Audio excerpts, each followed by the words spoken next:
Hola chicos, ¿cómo les va?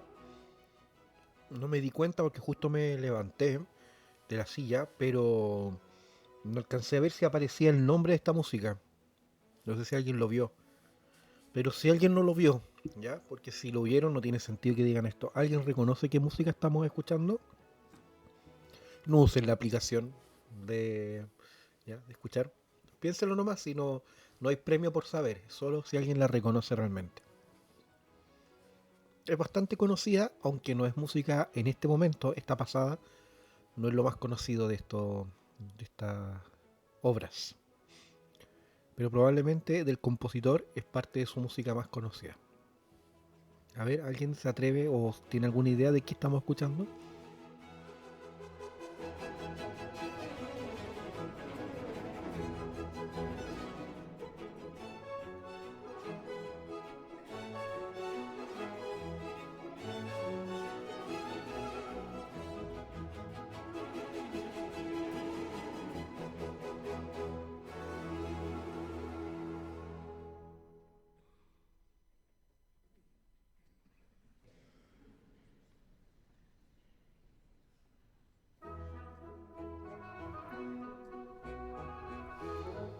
Esta parte, este tipo de música es muy reconocible del compositor, esta sección. ¿Mm? Este tipo de danza que está muy presente también en la suite orquestal de Bach. Por eso que recordé y lo puse como ejemplo ahora. ¿Ya? Esto es muy similar a lo que es las suites orquestales. Sí, bueno, generalmente cuando se hace música siempre se pone a los... Pueden estar todos de pie, menos los pobres chelistas. Es muy incómodo tocar chelo de pie, parece. Bueno, el que he visto tocar chelo de pie ha sido a don... ¿Cómo se llama? Al profesor, po, a Felipe. Sí, me llama la atención también el hecho de estar así, po. Y el, miren, el teorbista también podría... Él podría tocar de pie si tuviera correa. El que toca el laúd ese gigante, esa teorba, o chitarrón, no sé quién lo que es, podría tocar de pie. Sí, pues el Felipe le gusta tocar así, se siente cómodo. Ha practicado, ha tocado harto así. Bueno, y cuando toca él, toca harto en la calle. Entonces ahí se anima harto también a hacer eso. Es todo terreno tu profe. Todo terreno. Toca muy bien. Ya. Ya chicos, era música de Händel. ¿Ya? George Friedrich Händel. Famoso compositor alemán que vivió mucho tiempo, ya muchos años en Inglaterra. Y que compuso esta que se llama Water Music, ¿no? Un británico diría así, Water, Water Music, la música acuática, acuática, no acuática chicos, acuática. Entonces, una selección de obras muy muy conocidas, son muchas danzas muy muy bonitas, ¿ah? Como les digo, bien bien famosillas, y que se parecen mucho a la suite orquestal de Bach que escuchamos, ¿m? Tiene esa tendencia.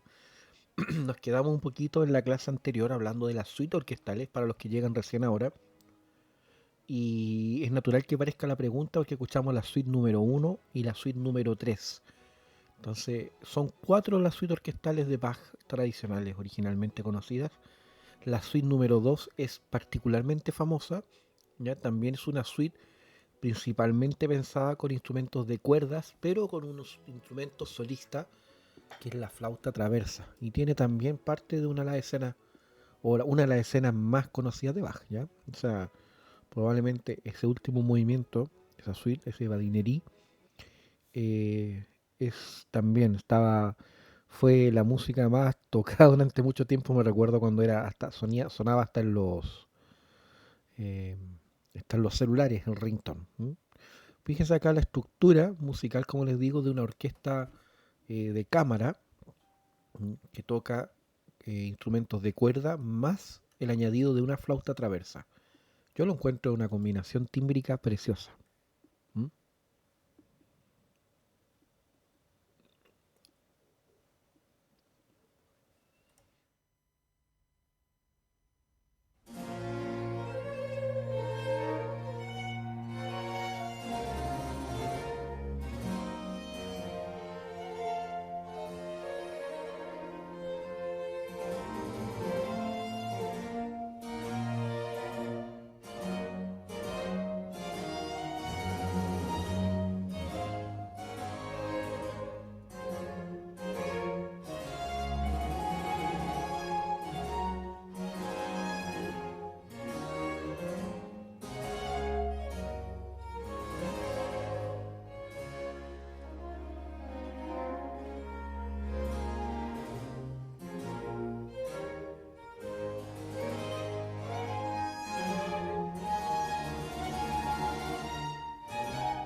Nuevamente tenemos una suite al estilo francés, ¿cierto? Característica de toda esta música. ¿Ya? Para pam, pa paran, tan, ta tan, pa pam, ¿ya? Esto, y bueno, lo que quería mostrar, por si acaso que fuéramos, están todas las series de danzas. Estas se ejecutan generalmente con bailes. Es la suite que más se ocupa eso porque tiene esas características de ser más íntima. Como no tiene las maderas ni tiene bronces, suena mucho más cercana. Aquí una sarabanda, una pieza lenta. Y nuestro amigo Tom Koopman, ahí la dirección, conocido también, y no estoy bromeando, entre el conjunto de músicos como el cara de loco Koopman. Así le dicen. Tiene cara así de persona muy especial. Es un músico brillante. Acá estamos en el minueto, que es una de los movimientos. Y de ahí viene, por supuesto, esa parte tan famosa. Minueto 2. Y aquí está el famoso Badineri. Escuchamos un poquito muy cortito, pero extremadamente famoso y también un instrumento, un movimiento que nunca Bach volvió a repetir.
Me llama la atención, chicos, la cantidad de solistas, de músicos tan conocidos. Ahí está Jaap ten Linde en el violonchelo, Andrew Mains en el segundo violín, que es un instrumentista muy, muy conocido.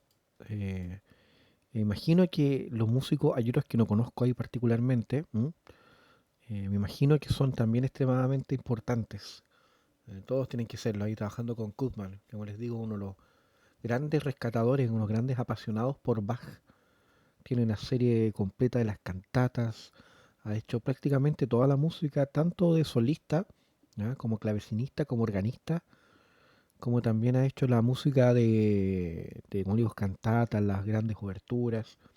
Son realmente, es un musicazo. Le dije cara de loco ahí, suena como un poco falta de respeto, pero en realidad eh, es un conjunto increíble. Aquí estoy tratando de leer, porque ese flautista yo lo había escuchado, lo había escuchado interpretando otra versión. Y me llamaba mucho la atención la técnica de la mano, del relajo. Esta mano de acá en la flauta, ¿cierto?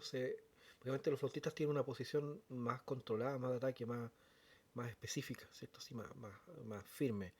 ¿Ya? Esto de acá. Y este flautista, y he visto otros flautistas barrocos, pareciera que tocan con la mano así caída, ¿ya? Como más en relajo. Y me llama mucho la atención, no sé si será particularmente de la versión, ¿ya? De esta versión. eh, Estás viendo acá, y me encanta, bueno, los comentarios ya no es tan importante.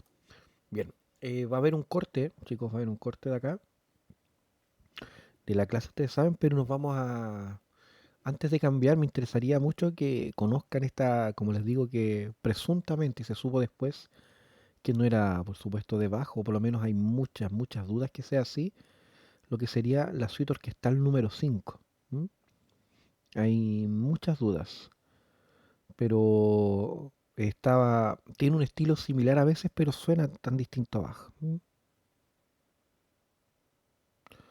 podría ser probablemente de uno de sus hijos, de Wilhelm Friedemann, ¿no? Friedemann. Pero para que lo escuchen un poquito y veámoslo con la partitura. Es preciosa.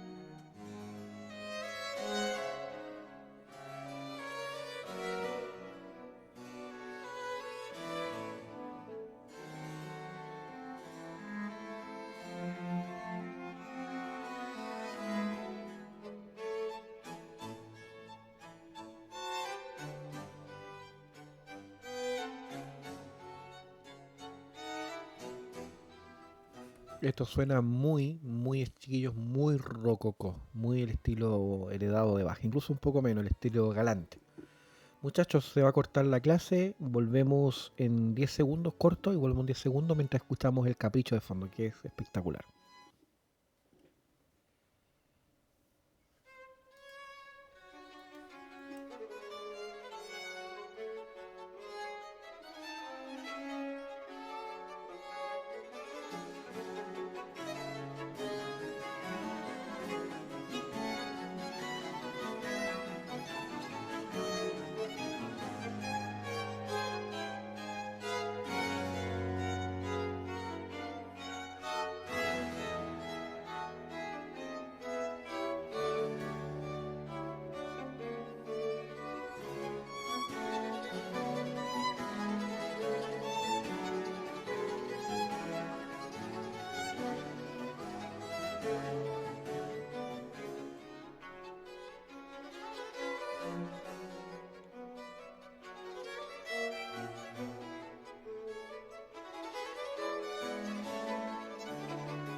Extraordinario este movimiento, realmente increíble, digno de lo que podría ser Bach, pero en otro estilo, ¿ya? No es el estilo bachiano. Como les digo, me parece, y hay varias fuentes que hablan de que sea probablemente de un hijo de él, ¿ya? Este estilo como más contrastante, ¿ya? Pero con un dominio sobresaliente de lo que es el contrapunto. Como les digo, es música que me encantaría algún día tocar con otras personas, es realmente muy bella. Ahí tienen los acordes, miren, de los violines arriba, y están arpegiados. ¿Mm?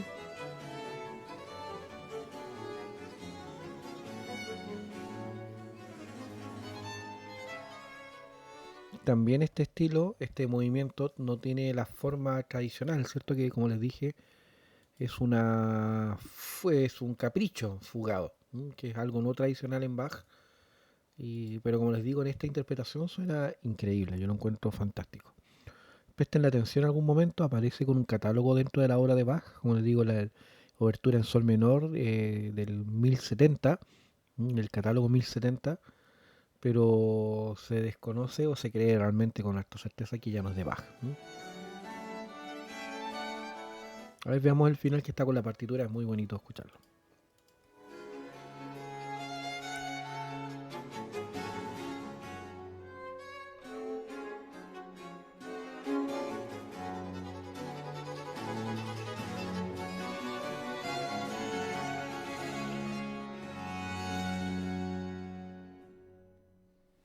Ya, fascinante. Qué bonito cuando alguien hace este trabajo tan, tan notable, ¿cierto? De ponerle la partitura y hacer que calce en el tiempo. Es un trabajo tan de cariño. ¿Por qué alguien pasa tanto tiempo, ¿cierto?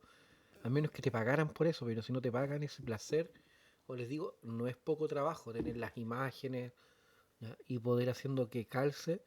Puede ser un material de estudio, pero ¿por qué subirlo así gratuito? A mí me sorprende mucho y disfruto mucho, mucho de escuchar música en ese contexto. Denme un segundo, chicos, que estoy poniendo en silencio porque justo empezó a sonar como que me llamaban, entonces no... Eso, no quería que ustedes escucharan ahí el sonido de mi ringtone para no distraerlos de la clase. Ya con eso podemos tener un colofón, ya, o podemos tener una lista completa de lo que significaban las oberturas, una materia que quedó en el principio de la clase de primero, pero que también abarca cosas súper interesantes, súper movidas de lo que es un estilo tan particular de Bach, la suite, una selección de danzas que hemos conocido bien acá la suite, por ejemplo, para violonchelo, se entiende la selección de movimientos de danza en ese aspecto. Hay obras para teclado, ya que corresponden a las mismas características, pero la música orquestal se diferencia muy presentemente de la otra música orquestal de Bach, que eran los conciertos, como le dije. Algunas de los brandenburgueses ya están un poquito en la mitad. Por ejemplo, el Brandenburgués 1 tiene, no solo tiene como comillas cuatro movimientos, tiene un movimiento con una selección de minuetos que se van intercalando y que tiene una sonoridad un poquito más pomposa, similar a lo que es la suite orquestal, pero sin duda es un concierto para varios instrumentos nada más. Y se nota ese contraste al analizar el primer y segundo movimiento por separado. Al ir como escuchando fragmentos de esa música, podemos entender que hay algo similar a lo que escuchamos de estas suites orquestales, como les digo, más brillantes, más reales. Pero en cualquier momento pasa a demostrar ser un concierto solista justamente por los solistas involucrados, por los instrumentistas. ¿Mm? Los cornos, ¿cierto? Los cornos o las trompas, como le dicen algunos, dan un sonido mucho más brillante, pero no tanto como una trompeta. La trompeta tiene un sonido mucho más brillante, punzante. La trompeta tiene, ¿cierto? Tiene una embocadura cónica, como un triángulo, entonces el sonido ataca más. Mientras que el corno tiene una embocadura, un sonido curvo. Entonces tiene un sonido, como les digo, más redondito, está muy bello, muy musicalmente bello. ¿Ya? Expresa mucho un sonido de un corno bien interpretado. Hay muchos ejemplos, pero hablando de este concepto de Brandenburgo 1, que podría ser algo similar a las suites orquestales, podemos ver por qué son similares, podríamos escuchar algún aspecto, pero también podríamos rápidamente darnos cuenta por qué se diferencia. ¿M? ¿Por qué se diferencia ese Brandenburgo, por ejemplo? Miren, hemos escuchado hartas grabaciones de la orquesta de Freiburg, ¿ya? La orquesta barroca de Frediburgo. Entonces sería interesante tal vez con los mismos músicos que escuchamos las suites orquestales prestar un poquito atención a ese Brandenburgués número uno. Pero quiero ir a algunos fragmentos en particular, que escuchemos algo del inicio, muy pequeño, y escuchemos un poquito del segundo movimiento para que entendamos esa diferencia. Y es bien palpable, eh, y creo que son más las diferencias que las similitudes. Podría haber debate en esto según con qué pie me levanto. Encontrar muy similar a una suite orquestal o encontrarlo muy distinto por la idea de los solistas. Este es el famoso, como les digo, concierto para Brandenburgués número uno. Si ustedes se dan cuenta, tiene un solista que decía ahí, a Daniela Helm, que el primer violín, que es un violín piccolo, es un violín un poco más pequeño. Usa otra afinación. Se descubre, ¿cierto?, que Bach en este concierto tiene ese instrumento como instrumento solista.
Ya, tuvimos ahí una idea bien marcada de lo que estábamos escuchando. Quiero que vayamos un fragmento un poquito al segundo movimiento, que es realmente una experiencia muy distinta y marca, como les digo, mucho más extremo que el aire. ¿Se acuerdan cuando escuchamos la suite orquestal 3 en la clase de primero, para los que no estuvieron? Y está ese contraste entre ese ritmo o esa marca tan pomposa, tan real, ¿cierto? Y de repente venía un instrumento, una obra solo para cuerdas, con el acompañamiento en pizzicato, entonces cambiaba mucho, mucho.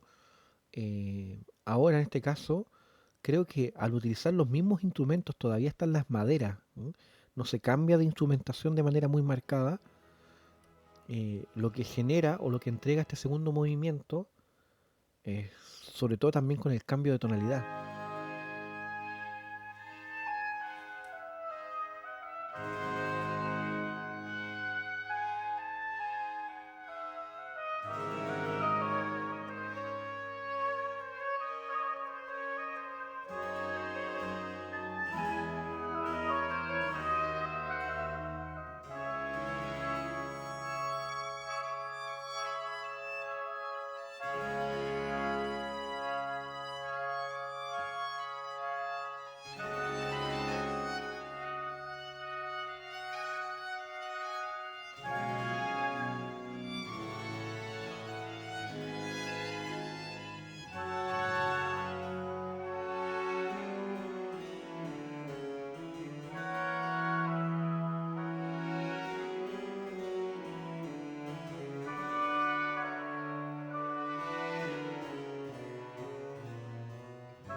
No era mi plan dejarlo completo el movimiento, pero es que realmente encuentro que es una música muy, muy, muy bella. Y siempre que la escucho me genera la misma sensación. Existe ciertos análisis, ¿ya?, de que esta obra fue compuesta exactamente, ya posterior a la muerte de la primera esposa de Johann Sebastian Bach, cuando fallece su mujer, y María Bárbara. Y no me extrañaría, ¿cierto? Porque, insisto, que los Brandenburgueses están llenos de secciones así muy profundas, muy íntimas, de mucha- pero en particular ese canto que, ese diálogo que sucede entre el violín, un instrumento, ¿cierto? Tan carnoso, tan de cuerpo, un violín pícolo, ¿ya? Con el oboe, un instrumento mucho más etéreo, más madera, más, es muy especial. Ahí, bueno, ya son apreciaciones más musicológicas que creo que también no añaden algo en particular. Esta música no es más bella por lo que ha significado para el mismo Bach, es lo que significa y cómo está escrita. Solo quería recalcar o remarcar un pequeño instante ahí, tan bonito como les digo siempre, chicos, lo de la música, hacer música con otros. Acá estamos escuchando parte de lo que son probablemente los mejores músicos del mundo, ya, o sea, no tengan duda, esta orquesta tiene grabaciones, como les digo, por ejemplo, a mí me encanta de Vivaldi, que son extraordinarias, extraordinarias. Pero quería detenerme un poquito en la comunicación, ¿ah? Como músicos que tienen tan ensayada obra, ¿cierto? Que pueden tocar, aunque tengan la partitura ahí de memoria, se comunican. Fíjense el diálogo musical de escucharse, realmente tocar conjunto y escucharse que sucede entre el primer oboe, que está acá, ¿ya? Y la solista de violín. Es tan bello, es tan difícil de descifrar, porque si escucháramos, estamos escuchando una melodía tan bonita, ¿cierto? Pero cómo se escuchan, cómo se esperan, cómo imitan, responden, frasean en conjunto. Fíjense cómo se comunican entre los dos músicos. Lo que pasa entre ese primer violín y ese primer oboe es extraordinario.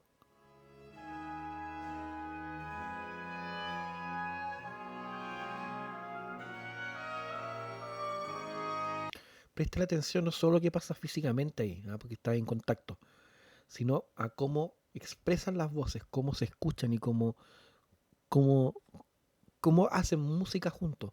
Presten mucha atención auditiva, me interesa, más allá del video.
Uf. Bueno, por lo menos a mí me hace mucho sentido lo que pasa ahí, como les digo.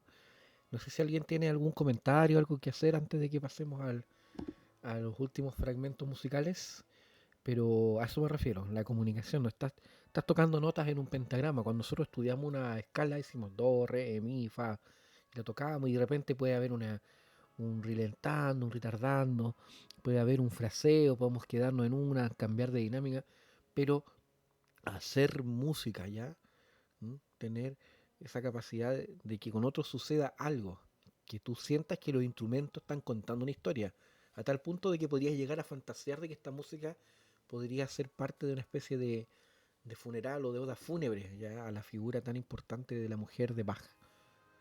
O sea, la interpretación no es solamente la fecha, sino que la prestación musical, artística que sucede es de tal nivel, es de tal intensidad, que nos propone decir, esto no puede ser una obra nomás que escribió. Aquí hay un significado, coincide con algo, a ver, busco, oh, sí, debe ser esto. ¿Ya? Pudieron estar completamente equivocados en ese diálogo, pero lo que propone la música va por ese lado. Yo, como siempre les digo, a la larga, para todo este tipo de cosas, lo principal de lo que nos podemos fiar es nuestros oídos, la capacidad que tengamos de escuchar y de entender lo que pasa musicalmente, entender lo que sucede detrás de la música, que nos propone, y a la hora de enfrentarnos como músicos, hacerlo con esa viveza, o sea, con sentirse vivo, ya mientras se interpreta, pero a la vez del respeto que podemos tener, ¿sí? Este pasaje, estas notas que pueden ser complejas, nos cuesta tocar cómo las trabajamos, cómo queremos que suenen, qué queremos que diga, qué nos dice la música y cómo queremos que se escuchen. Y de ahí la seriedad del trabajo de músicos de ustedes, que espero estas clases, como las clases de sus profesores, los lleven, por supuesto, a realizar de mayor o de mejor manera. Este es el tercer movimiento del Brandenburgués, ¿ya? Y después tenemos una serie, ¿ya? Un cuarto movimiento, y que tiene una serie de secciones solistas, y que es bien sorprendente, como digo, que podría volver a parecerse a lo que es una suite orquestal de Bach. De esas similitudes, con la diferencia aquí de la marcada nota de solistas, de ese violín, pícolo, oboe primero. Acá el fagot, más que parte de los vientos, pertenece a la sección del continuo, ¿cierto? Y los cornos también, por supuesto, también son una novedad. Corno da cacha, cornos de casa. Eh, Acá toda esta música se construye en base a minuetos, tríos, polaca, que es una sección obviamente inspirada en lo que podría ser el estilo musical polaco, sajón.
¿Mm? Bueno, ahí teníamos un ejemplo más en ese cuarto movimiento lleno de rincones, de rincones comunes para la música y de sensaciones muy, muy especiales. La orquesta también tiene sus apariciones, las violas ahí.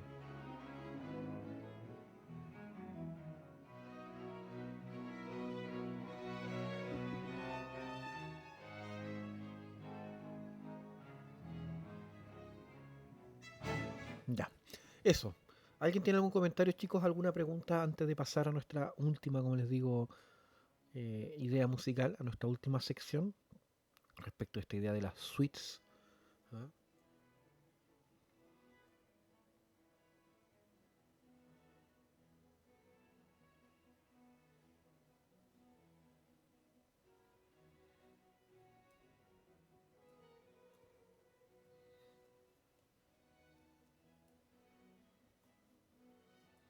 ¿Algún detalle, alguna consulta, muchachos? ¿Algún...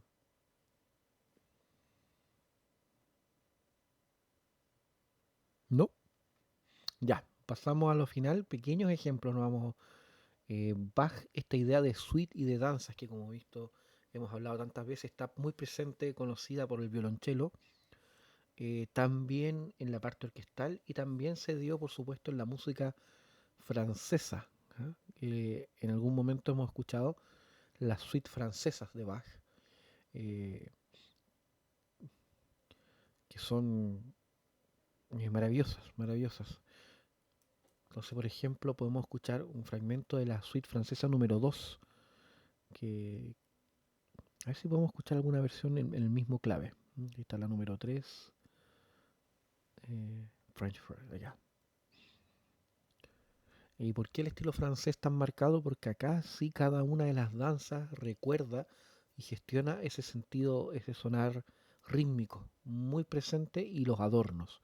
¿Ah? Una escritura más limpia, más libre, menos contrapuntística, que realza la posibilidad del intérprete de ser mucho más juguetón con la melodía.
Ya, creo que hemos reconocido, o algunos han escuchado alguna vez ya esta suite francesa, que cada uno de sus movimientos, si vamos analizando, ¿cierto? Sin importar la velocidad, tiene danzas francesas con adornos que al menos estos intérpretes que tocan de manera tan extraordinaria, ¿cierto? Que respetan tan bien lo que el texto dice y que se preparan de esa manera, lo representan de manera magistral. Perdón, chicos, tomé agua mineral recién.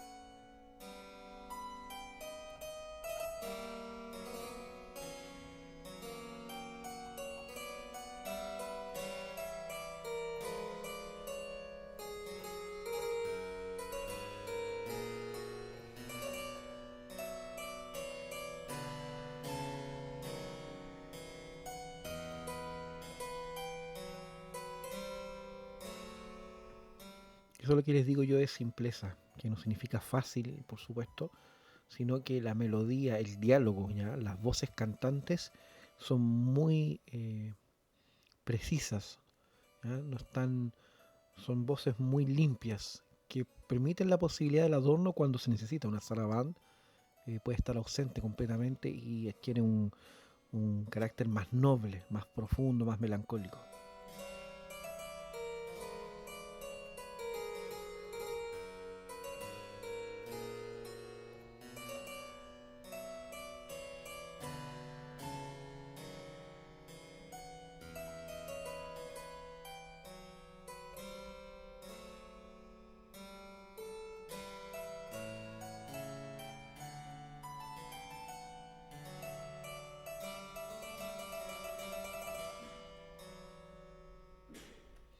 Tecladistas se dan cuenta ahí cómo hace el adorno, el trino, ¿no? Cómo lo ataca desde una calma, ¿cierto? Desde lo más lento casi posible, la alternación, y termina con un trino mucho más acelerado, continuado y redondito al final.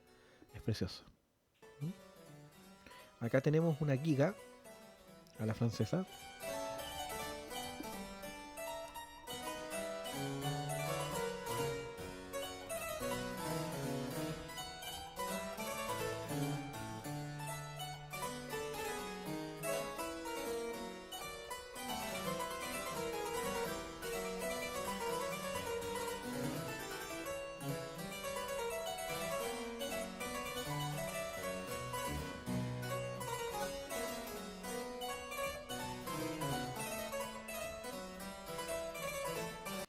Fíjense cómo es simple, como les digo, las notas y todo el peso de la dificultad, no sé si la palabra dificultad en respecto a lo técnico, aunque también, sino que todo el peso de la característica de la música está en los adornos, en los trinos constantes en cada una de las voces.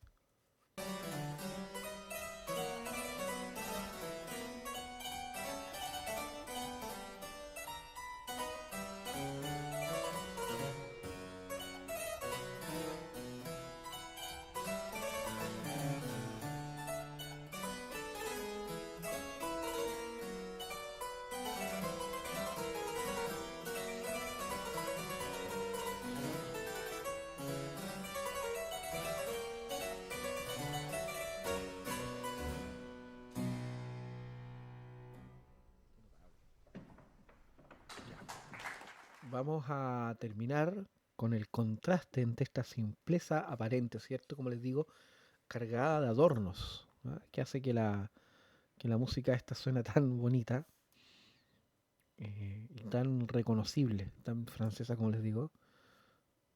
Y les voy a mostrar ahora su contraparte, las famosas suites inglesas, ¿ya? Las inglesas son las suites de, del mismo Bach, ¿no?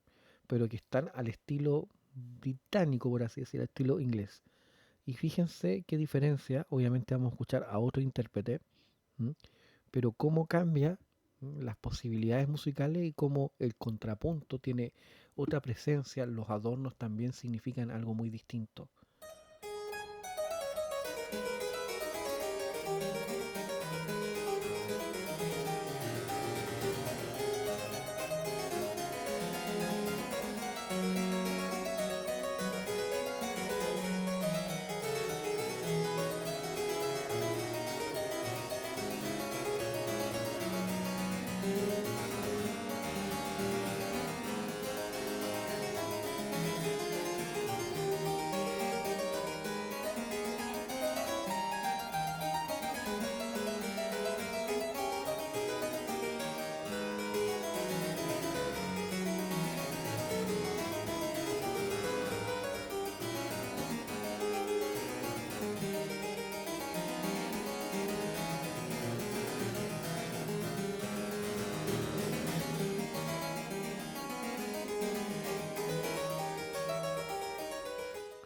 Se dan cuenta como pareciera que son más instrumentos, ¿cierto? Las voces cantantes son mucho más potentes y mucho más ímpetu.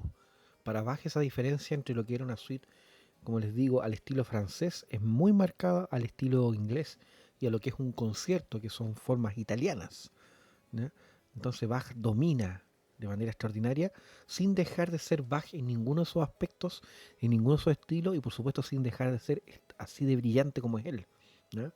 Todas las composiciones solo pueden tener la categoría del músico como Bach y navegan en distintos universos. No solo está este comienzo, esa obertura, ¿cierto?, tan marcada, ya no francesa como les digo, sino que incluso los movimientos lentos pueden tener ese peso contrapuntístico, esa forma mucho más eh, condensada, ¿eh? Es más espeso.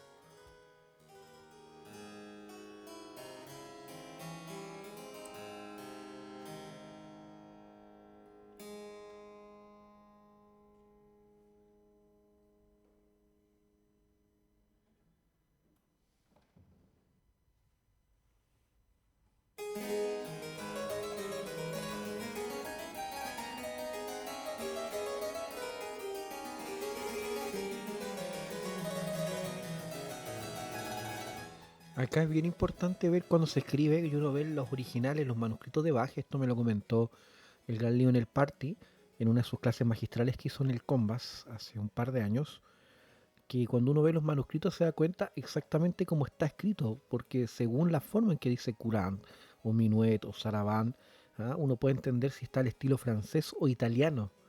Entonces todas estas cosas son súper importantes de rescatar y invitan mucho, ¿ya?, como músico a recrearse y poder interpretar de una mejor manera la música de Bach.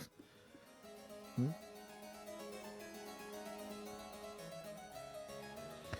Acá antes de este, el penúltimo movimiento, si no me equivoco, me interesa mucho que pasemos de ahí al último, que es la complejidad cromática, ¿ya?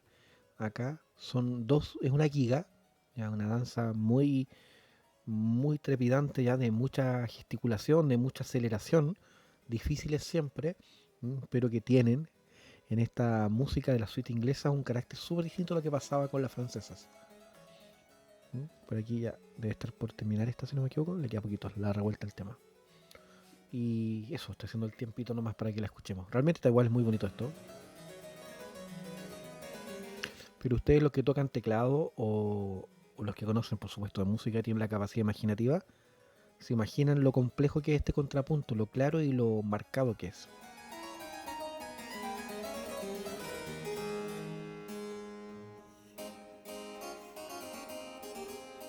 Miren, ese corte es tan creativo y lo utiliza tan bien el clavecinista, hace ese cambio, miren, de tímbrica, pareciera que toca otro instrumento u otra obra.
Como les digo, esta música da muy poco espacio al adorno porque está llena de notas, ¿ya? Y todas esas notas son de un contrapunto complejo, exquisito, muy lírico también, pero muy intenso, ¿ya? Muy, muy baja.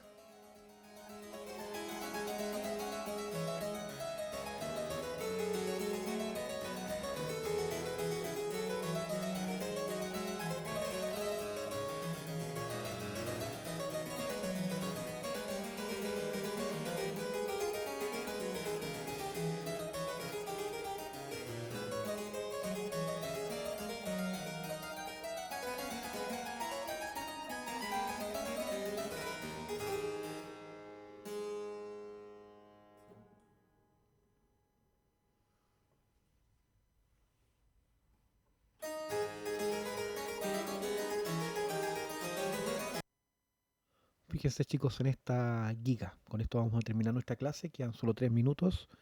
Me despido muchachos. Hablamos por supuesto y comentamos la música que tenemos acá en el chat mismo o en la próxima clase. Disfruten intensamente y completa esta fantástica giga con lo que termina la suite inglesa número 2. Y eso, un gran abrazo muchachos. Escúchenlo hasta el final.